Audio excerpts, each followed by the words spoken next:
The West Sea is not a comfortable body of water even when nothing is happening in it. The Yellow Sea's northern extension runs shallow, 40 meters average depth in the patrol corridor near the northern limit line.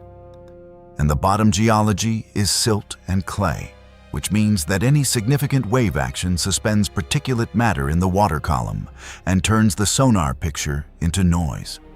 In late November, the water temperature at the surface is 4 degrees Celsius, and to paint it up, the sky tends toward a flat gray that makes horizon estimation difficult. And the prevailing wind comes from the northwest at 15 to 25 knots, carrying the kind of moisture-heavy cold that finds its way through foul weather gear within the first hour of an exterior watch. It is not a comfortable sea. It is, however, a consequential one.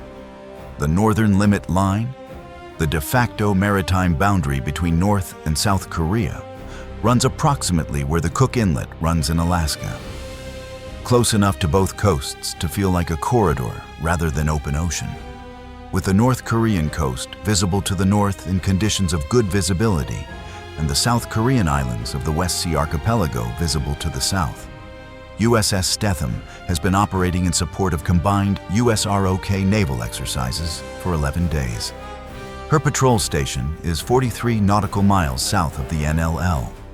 The exercises concluded 48 hours ago. She is now in transit to Busan, running at 15 knots on a southeasterly heading, with one watch section at reduced readiness and the rest of the crew in various states of post-exercise fatigue. It is 4:11 a.m. The HY-2 Silkworm has been in the North Korean coastal defense inventory since the 1980s. It is not a sophisticated system by modern standards.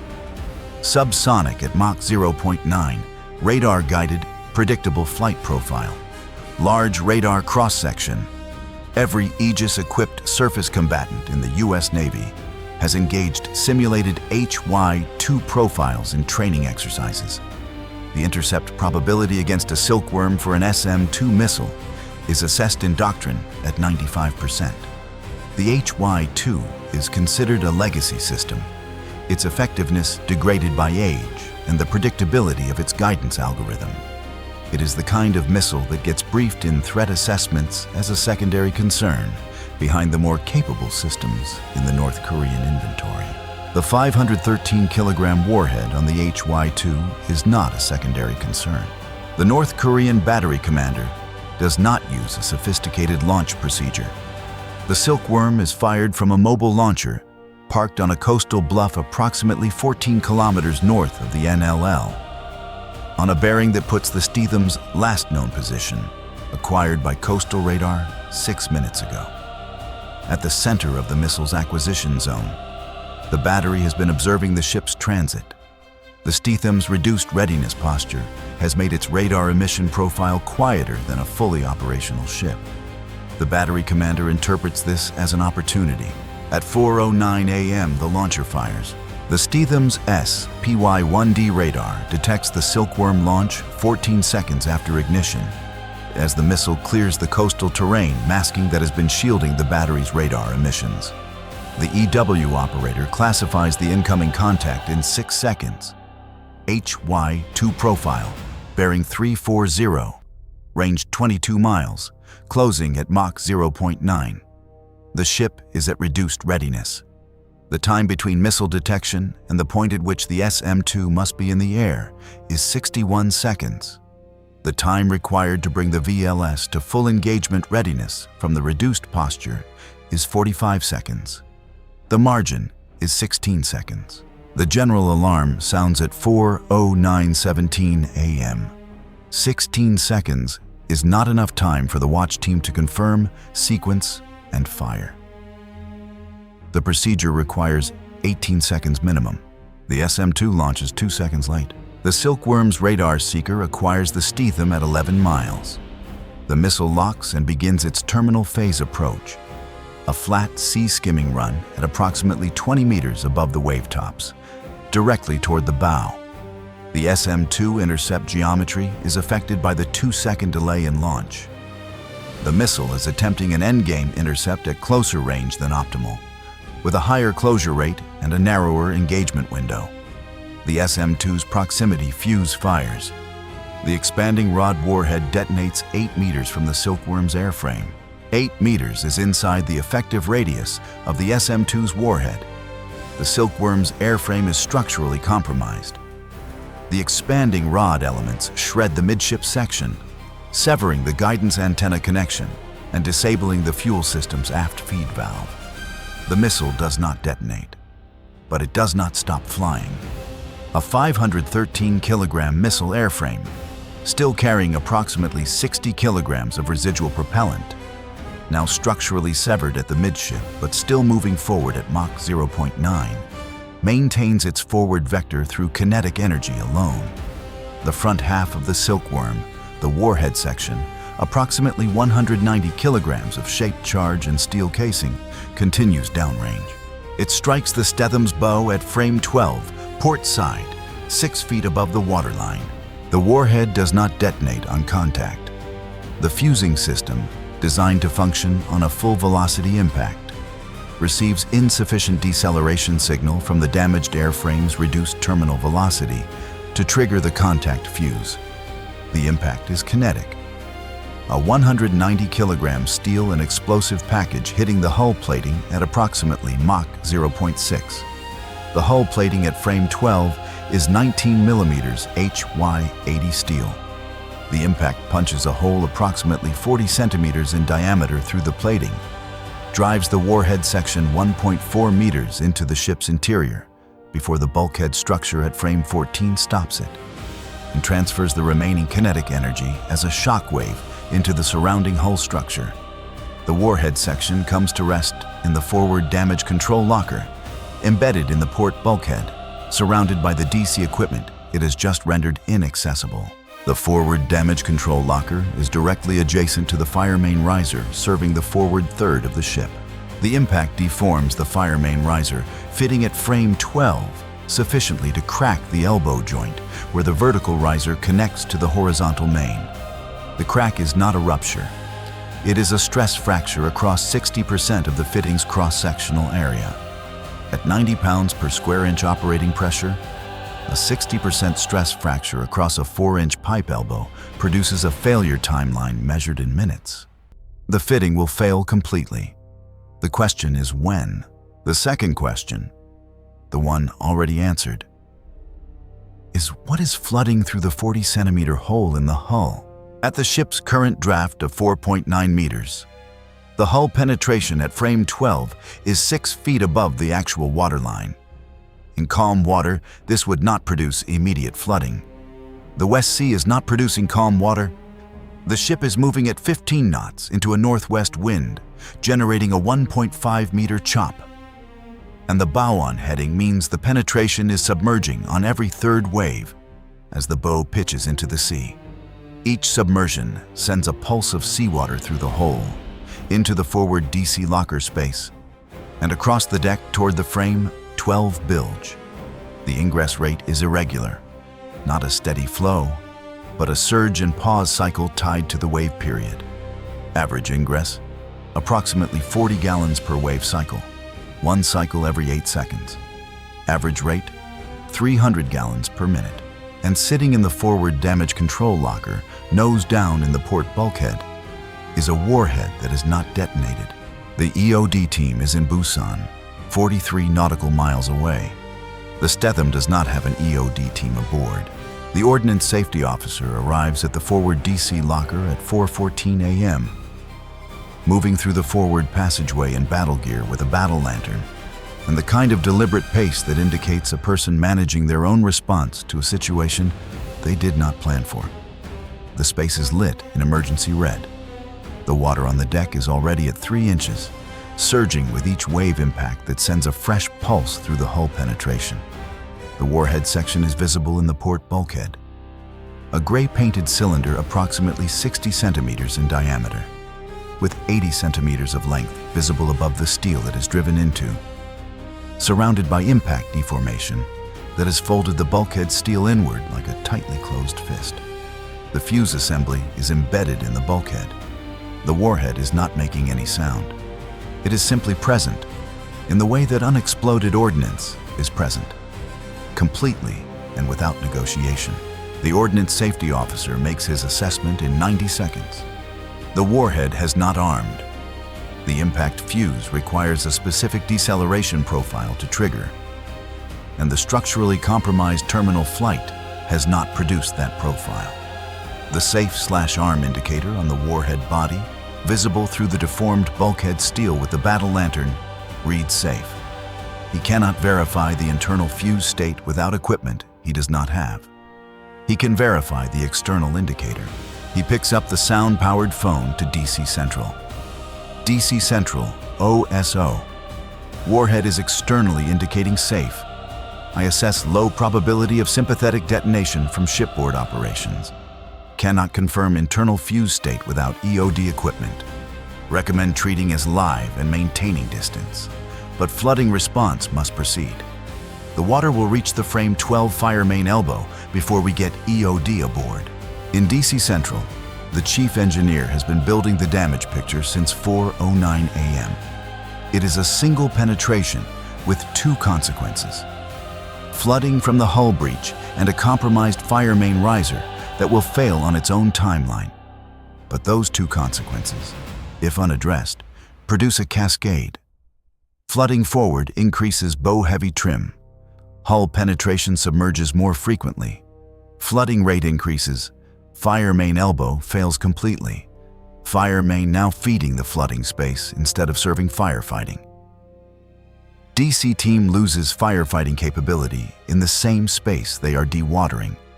And throughout all of it, a 190-kilogram warhead section sitting in the space where the DC team needs to work. He has the repair picture in his head. He needs to do three things: plug the hull penetration to stop the flooding, shore the frame 12 fire main elbow before it fails, and do both in a space where an unexploded ordnance item is embedded in the bulkhead 2 meters from the repair locations. He cannot send his full team into a space with unexploded ordnance. Doctrine is clear. Minimum personnel, maximum distance. No tools that produce sparks or impact on metal surfaces adjacent to the ordnance. Working in the forward DC locker is working adjacent to the ordnance. Every hammer strike on a shoring timber, every wrench turn on a pipe fitting, every pump primer pull is happening 2 meters from a warhead that the OSO has assessed as probably safe. Probably. He sends 3 people. The minimum: the chief damage controlman, the senior machinist's mate for the pipe work, and 1 assistant. He briefs them in the passageway outside the locker for 40 seconds. Work sequence: hull plug first, fire main shoring second. Use wooden tools where possible. Do not impact metal near the ordnance. Do not rush. Do not stop. They go in at 4:17 a.m. The hull penetration is 40 centimeters in diameter, irregular, with inward folded steel edges around its circumference. The standard wooden plug kit does not contain a plug for a 40-centimeter hole. The largest plug in the kit is 15 centimeters, designed for pipe ruptures. A 40-centimeter hull breach requires a collision mat, a heavy canvas sheet reinforced with rubber backing, deployed over the exterior of the hull at the breach point to reduce ingress by increasing resistance to water flow. The Stethem carries 2 collision mats in the forward DC station. Both are inaccessible. They are in the forward DC locker, the locker with the warhead in it. The chief damage controlman looks at the locker. He looks at the warhead. The collision mats are on the shelf to the right of the warhead, approximately 80 centimeters from the embedded nose section. He can reach them.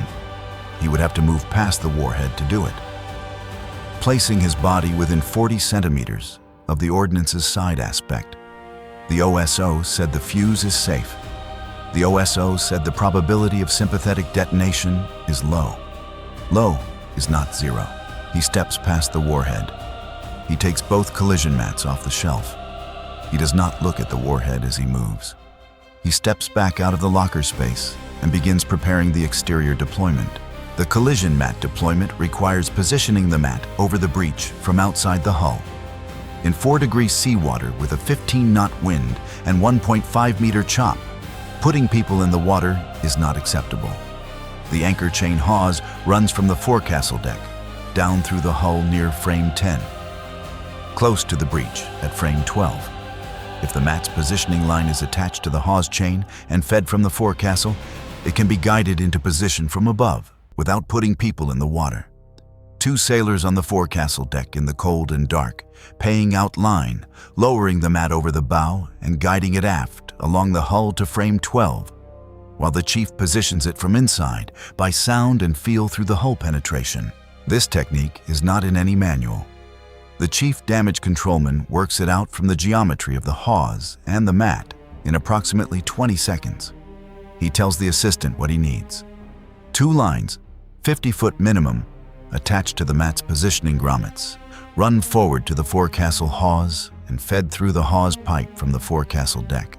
The mat takes 11 minutes to deploy.